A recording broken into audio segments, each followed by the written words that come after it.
জামাতের যে ফজলুল হক ভাই, ওনাকে আমরা সমর্থন করবো ইনশাল্লাহ, এবং আমি আমার মনোনয়ন ফর্ম উইথড্র করব আজকে থেকে। এবং ঝালকাঠি আসনে যারা আছেন এক আসনে, তাদের প্রতি সবার অনুরোধ থাকবে তারা যেন এবার ঝালকাঠি এক আসনে দাঁড়িপাল্লায় তার মূল্যবান ভোটটা দেয়।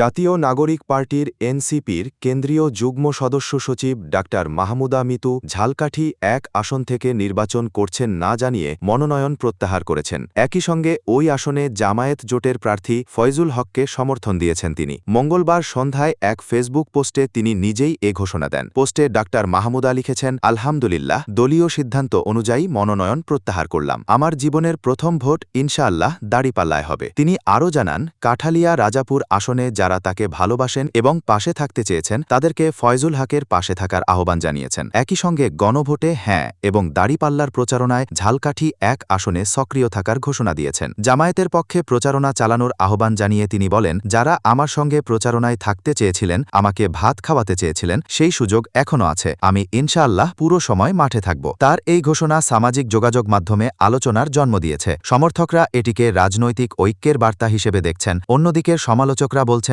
এটি আসন ভিত্তিক ভোট রাজনীতিতে নতুন সমীকরণ তৈরি করবে। ঝালকাঠি এক আসনে গণমানুষের ভোট দাঁড়িপাল্লার পক্ষে হোক, এমনই প্রত্যাশা ব্যক্ত করেছেন এনসিপি নেত্রী ডাক্তার মাহমুদা মিতু।